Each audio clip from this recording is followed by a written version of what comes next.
ஜைனப் ரதியல்லாஹு அன்ஹா ரசூலுல்லாஹி ஸல்லல்லாஹு அலைஹி வஸல்லம் அவர்களுடைய மகளார்.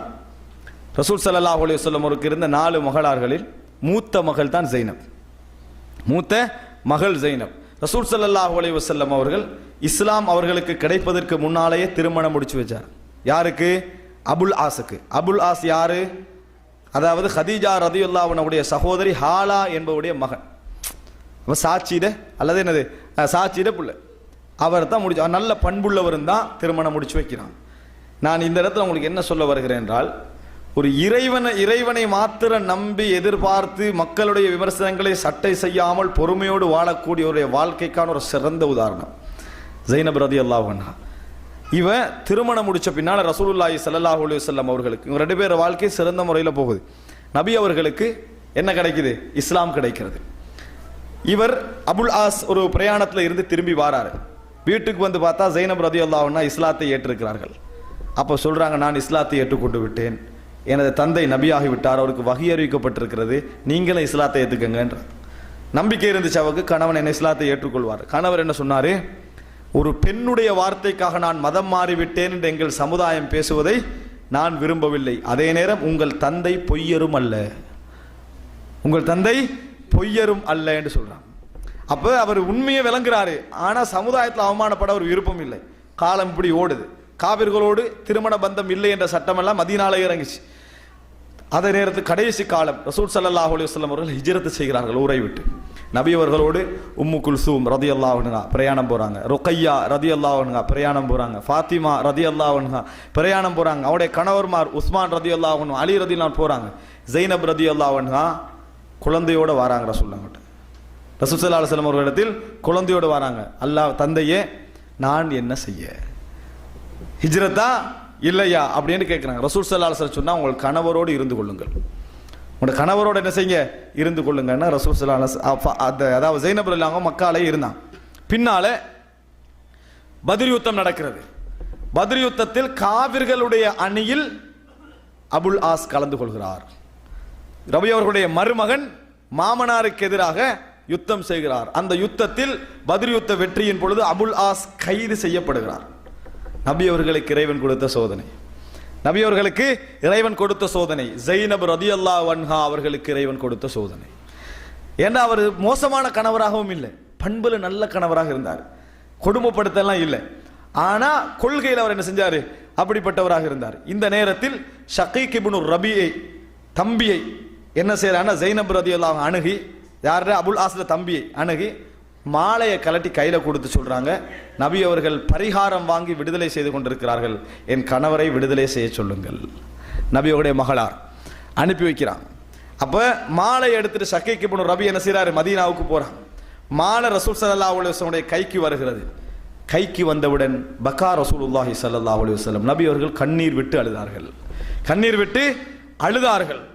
ஏன் அழுதார்கள் தெரியுமா? இன்னஹா இக்து ஹதீஜா, ஹதீஜாவுடைய மாலை அப்படின்னு சொன்னாங்க ரசூலுல்லாஹ். இது ஜைனபுக்கு ஹதீஜா கொடுத்த மாலை என்று சொல்லி நபி அவர்கள் அழுதார்கள்.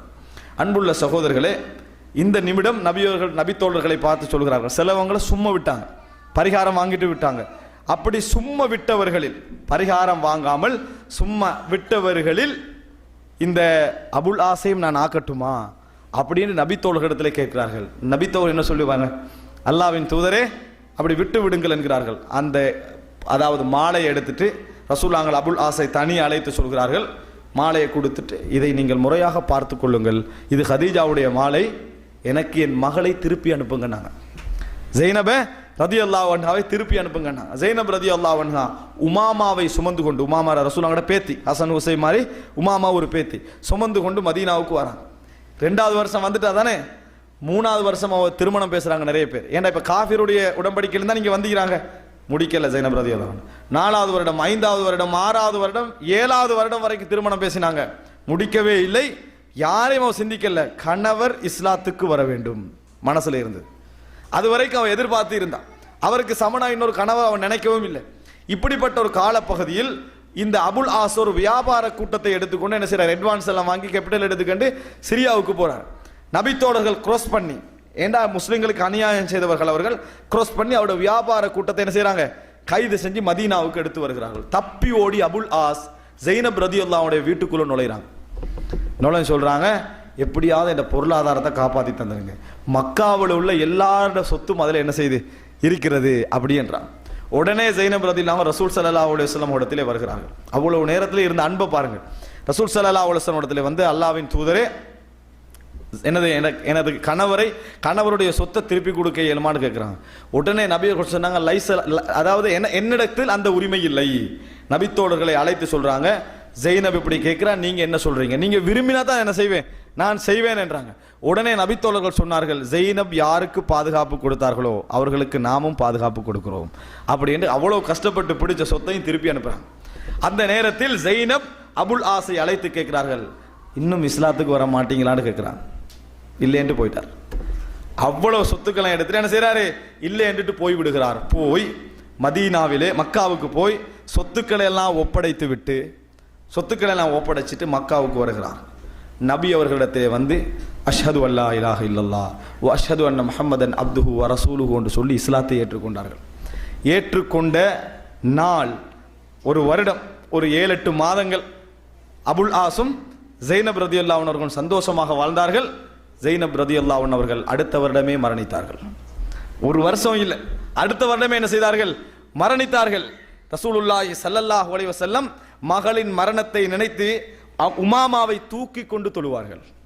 உமாமாவை, தாய் இல்லையே, தாய் இல்லாத அந்த கவலை ரசூலுல்லாஹ் தூக்கிட்டு தொழுதாங்கன்னு வருமே, அதெல்லாம் உமாமா ரதியல்லாஹு அன்ஹா அவங்க என்ன செஞ்சாங்க, நபியவர்கள் கையில வைத்து தூக்கி கொண்டே தொழுதார்கள். ஆனால் கவலைக்குரிய விடயம், தூக்கி கொண்டு தொழுத அந்த தூதரும் அடுத்த வருடம் மரணித்து விடுகிறார்கள். தூக்கி கொண்டு தூதரும் என்ன செய்யறாங்க, அடுத்த வருடம் ரசூலுல்லாஹி ஸல்லல்லாஹு அலைஹி வஸல்லம் அவர்கள் மரணித்தார்கள் என்ற செய்தியை நாங்கள் பார்க்கிறோம். அன்புள்ள சகோதரர்களே, இந்த சம்பவத்தை நாங்கள் பெற வேண்டிய ஒரு படிப்பினை என்ன தெரியுமா? ஜெய்னப் ரதியல்லாஹு அன்ஹா அவர்கள் வாழ்க்கையில் கண்ட சந்தோஷம் என்ன? நம்முடைய வாழ்க்கையோடு ஒப்பிடுகின்ற நேரத்தில், எமது வாழ்க்கையோடு ஒப்பிடுகின்ற நேரத்தில் கண்ட சந்தோஷங்கள் என்ன என்று நீங்கள் நினைத்து பாருங்கள் சகோதரர்களே. நமது வாழ்க்கை எங்கே இருக்கிறது, அவர் வாழ்க்கை எங்கே இருக்கிறது? அந்த அவ்வளவு பிரச்சனைகளிலும் சோதனைகளிலும் ஜெய்னப் ரதியல்லாஹு அன்ஹா தன் கணவனிடத்திலிருந்து எதிர்பார்த்த எதிர்பார்ப்பு என்ன? மாலையை கலட்டி கொடுத்த நேரத்தில் அவருடைய உள்ளத்திருந்த எண்ணம் என்ன? நினைச்சு பாருங்க. வியாபார கூட்டம் அகப்பட்ட நேரத்தில் தன் கணவனை காப்பாற்றி விட்டாங்களே, அந்த என்ன ஒரு பெண் 7-8 வருடங்கள் சிறந்த நபித்தோழர்கள் திருமணம் பேசுகின்ற பொழுது முடிப்பதற்கான அத்தனை தகுதி இருந்தும் என்ன செய்யல, முடிக்கவில்லை. தன் கை குழந்தையோடு என்ன செஞ்சா, தனிமையில வாழ்ந்தான். ரசூலுல்லாஹி ஸல்லல்லாஹு அலைஹி வஸல்லம் அழுத, அதாவது மிகப்பெரிய சம்பவங்களில் தன் பிள்ளைகளுக்காக அழுதார்களே, அதுவும் ஒன்று. தன் பிள்ளைகளுக்காக, ஏன் நபி கண் முன்னாலே 6 பிள்ளைகள் மரணித்தார்கள். 6 பிள்ளைகள் மரணித்தார்கள். ஃபாத்திமா ரதியல்லாஹு அன்ஹா அவரை தவிர அவருக்கும் நபியர்கள் சொன்னார்கள், நீங்க தான் அவசரமா என்னோட வந்து சேருவீங்க நாங்கள் மரண தருவாயிலில்.